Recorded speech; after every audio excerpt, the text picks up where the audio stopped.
Well, I haven't done a video in a while, so I figured I'd try something different. Uh, Everyone knows what's going on with all this crazy stuff. So I figured I'd do a video to help someone out if they at least want to try to be a little bit prepared. I haven't thought about this in a long time. But anyhow, here's some of my knives. My best one is my Gerber Prodigy. They're discontinuing these, so if you can find them, I think they were a Walmart exclusive if you wanted the Coyote Tan. This is my number one. I modified. I got me a little knife sharpener. This is just a Harbor Freight barite rod and magnesium that you just shave off to help get your fire started if your wood is wet. And I got this laid out to which knife is better than the other one. And you notice this other Gerber is out on the very end, and I'll get to that one. But this one's my favorite. Had it for a little while now, and believe it or not, people, let's open it up. Look at that. That looks almost brand new, don't it? I mean, literally, that looks almost freaking brand new. Now, other side from me washing the handle and stuff. But yeah, this is made in Portland, USA. Look at that. I don't remember how long. I've had this for a while, 2-3 years. But I would take this knife as my first choice. One, the knife is made in the United States. I don't know the steel, but I'm a big fan of the snaps, not Velcro. Velcro wears out over time. I think everything's American made except for the sheath. I think that's made in China. I can live with that, but it looks really quality, unlike the very last one. Second knife I would have, if you could only have a knife and a fire starter, and I got this thing back in the mid-90s. It's a bayonet. I'm guessing for an AK-47. I don't own an AK-47, don't care to. Don't like them. But, I mean, this thing, it's a bayonet. You know what a bayonet's used for. It's a single edge. No edge on that. It's got a saw. This piece here, now, real quick, I don't know what type of steel this thing is made out of, but it's a single edge, but you can get it sharp-ish, but you're not going to get it to shave the hairs on your arm. You can, but it drags. Kind of like when a razor is getting dull. But, and I've tested this thing on barbed wire, chain link fence. If you can get whatever type of metal fencing you're trying to cut, if it fits inside this little notch here, and with pressure, I mean, a pair of bolt cutters would work better, but if you had to, you just put that in there and crush it. Keep your hand down at this end here, because if it's up here, you're going to smash the living crap out of it. But anyways, yeah, I mean, and in a pinch, I'll take this one as a second one if it's the only knife I could have, and a fire starter kit, like a barite rod or something. This thing is like a tank. I mean, it's heavy. Like I said, I got in the mid-90s. The steel is extremely hard, but you can cut fencing with it and barbed wire. Second or third knife of all, everyone knows the Harbor Freight Rambo knife, or knockoff of the Rambo knife. Actually, it's a knockoff of the old Buck, which I used to have one of the original Bucks. Not the greatest in the world. You could make it better if you wanted to take that little set screw out that holds your pin. Your tang, or the piece comes in here, comes to this ring here. But you could drill that out and put a steel pin in there. Now this blade will work loose if you're using it as a throwing knife, which I don't know why. If you're using it to baton wood, which you could, don't know why again. I mean, you can go to Harbor Freight or anywhere and pick up a $8 little hatchet or whatever. That would be a last resort that I'd use my knife for, is batoning, but this will baton. And you can make your little, what do they call them? Feather sticks. I've done that with this one. What got me over this knife, and the next one I'm going to show you, it came actually with a pretty decent sharp edge already on it. for $8. Unlike this other knife now that I'm going to show you. Now I'm not going to go into a whole lot of detail. There's plenty of YouTube videos out there that does a way better job. This is just something quick, shows some people some options. And I should have disclosed this earlier. I am no expert at any of this, so yeah. So we'll put this back away. The sheath is, well, it's $8. So yeah, it will keep you from getting cut. Now, my biggest disappointment, I never did buy one of the Gerber Ultimates. I think the one they had out prior before was that Bear G's, dorky colored looking one. But lo and behold, to my surprise, and this is on me, this thing's made in freaking China. And not happy with it. Gerber, last Gerber product I'm buying, unless it's either going to be another Prodigy, maybe the Strong Arm, or the one that's made in the United States. Now, I'm not saying there's anything wrong with it being made in China other than how cheaply it looks. I mean, look to the Prodigy. Now, minus the sharpener, knife sharpener, and fire starter kit I throw in there. If you was looking at two knives and didn't know nothing about knives and told someone, hey, one is a Chinese knockoff and the other one's American made, which one would you think it is? Everyone picked this one first. This was a Chinese knockoff. And which is pretty cool. This just looks so much better than this thing. Now, what pissed me off most about this one, and there again, I don't care for Velcro, but whatever. Oops. Now, I do like the grip on this. You know, I do like that. When I got this thing, the only thing that was sharp on this was your serrated edge. And I'm not a big fan of serrated edge knives at all. Can't stand them. But, oh well. But that's the only thing that was sharp. This here, I've been working on this thing for the last week, trying to condition this blade back. It came from China, the factory. The edge, well, you can see how, and I'm trying to fix it. I doubt I'll be able to salvage it much. But the sharpening or the edge they put on it was, you would have had better luck if you was trying to cut your wrist using an electric razor than what you would have used trying to use this blade part. Now, the serrated edge thing is really sharp, but they dull over time, and they are a pain in the butt to try to resharpen. It's almost impossible. But this thing had no edge on it at all, and if you look, compared to this one, there's not, I mean, if I wouldn't open the package, I could have took this back. I should have looked at the package, and it says designed and engineered in Portland, Oregon, but at the very bottom, and a little bit more smaller writing, made in China. I'd have never bought this thing. The ferrite rod that it comes with, let me get this put back in its sheath. I mean, it just, the whole thing feels cheap.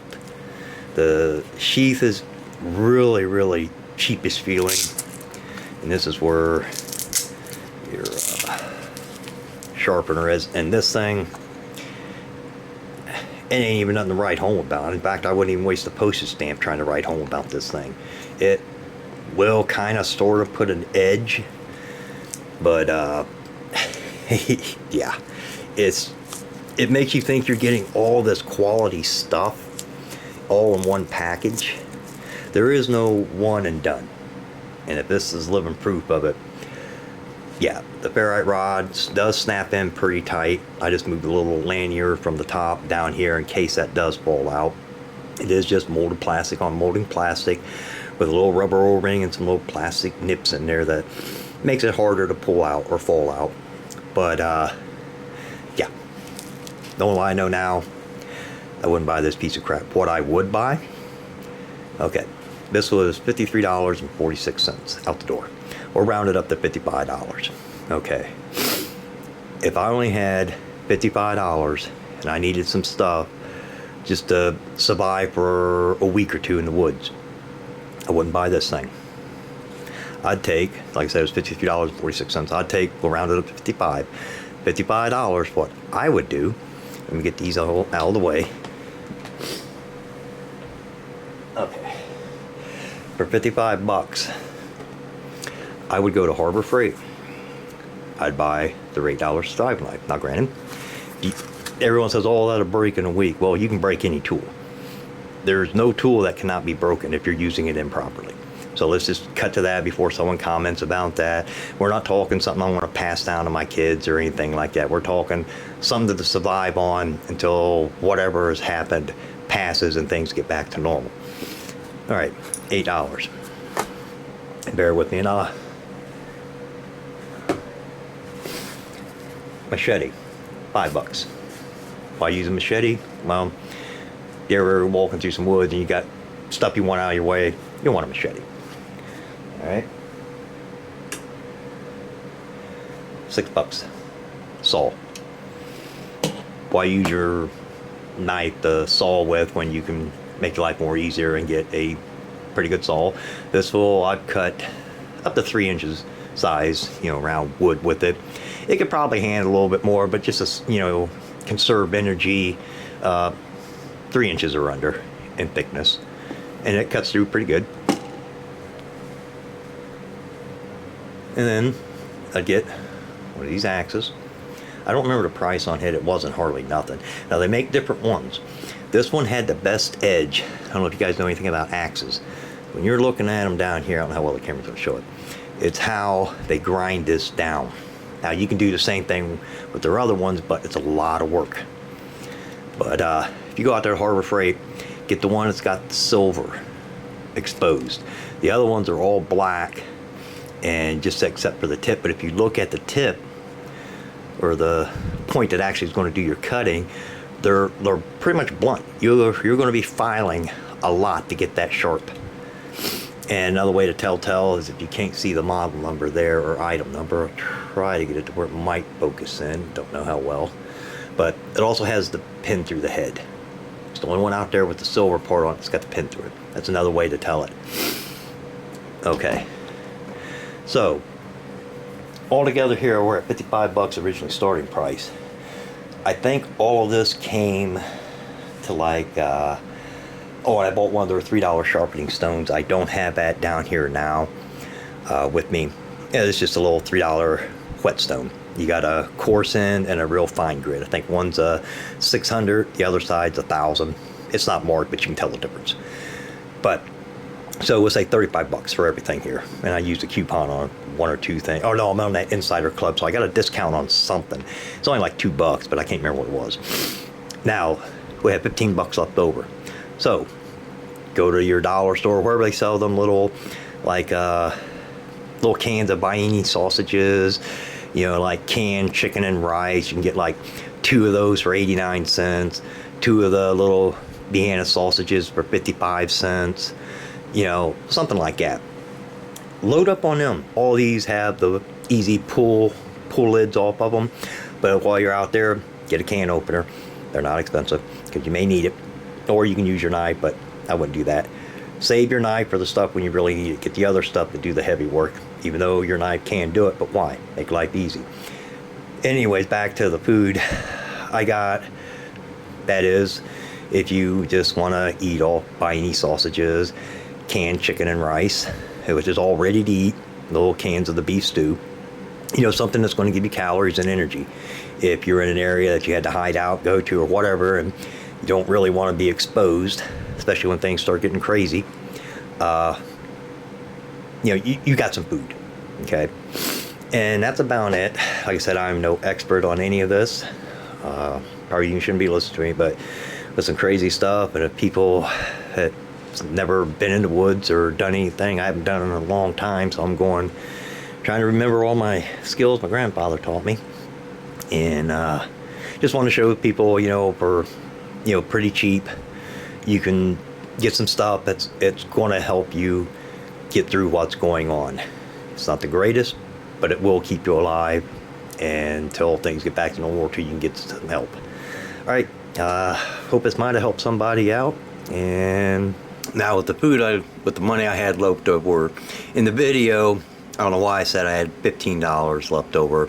It was $20 left over. So correction, I had $20 left over out of our $55 budget after buying the $35 worth of tools, and then $20 left over to buy food. So this is a correction to that. But here's the food. Now, that's not all of it. This is just half of it. So with $20, and all this stuff here was 2 for $1. Okay, so you got 1, 2, 3, 4, 5, 6, 7, 8, 9, $10. All this was 2 for $1. Now I don't know about your Dollar General or your dollar store or wherever you go at. They usually have sales like that. And what I mostly loaded up on was the beanie sausages. Not because I care for their taste. I really can't stand the taste of any of this stuff up here. And it's not the most healthiest either. But the reason why I stocked up mostly on the beanie sausages is for the fat and protein content in it. These little cans here will sustain you longer with the fat and the protein in it than your chicken and rice will. The only other closest one is the mini ravioli. But 1 can of this is equivalent to 1 can of this in fats and protein. So this little can here, the beanie sausage, has more protein and more fat, which the fat you want will give you the energy along with your protein. Sodium is a little low on this one compared to the high one on that one. I think it's like 13 something. But sodium don't really do much for energy. I'm looking at the fat and protein. This 1 can is equivalent to 1 full can of the beef ravioli. So I stocked up mostly on these, the little beanie sausages. But to give different variety, you know, if you're out for a week or 2 weeks, 3 weeks, however long, you don't want to keep eating the same thing every day. If you have to, you have to. But, you know, so I added some different choices. And I've been slowly stocking up. I got quite a bit of this other stuff here stocked up too. I got bottled water. I didn't mention that in the video. I don't like city water. And so we just buy bottled water by the cases, and we drink bottled water. And just use city water, you know, to do laundry and take our shower. But we drink bottled water, so I already got the bottled water covered. So, but think that into your plan too, having bottled water or some type of water source. But yeah, I just wanted to show this is just $10 worth of stuff right here. So for the $20, just double what I got sitting here. But when you're picking out long-term storage food, you want easy open and read the ingredients for your fat, protein. The more protein and fats you can get in a shift situation, you're not going to be worrying about your figure.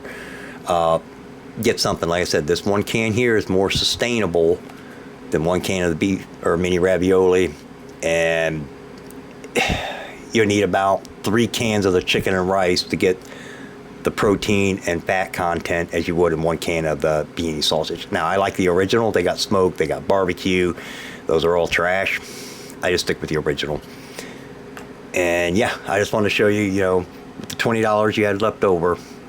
Again, a correction, in the video I said 15. It was actually 20. I bought $20 worth of food, and like I said, all of this up here was 2 for $1. Now your dollar store, Family Dollar, Dollar General, whatever dollar store you go to may vary on their price. The day that I went and got this stuff, all that there was 2 for $1. So shop around. All right.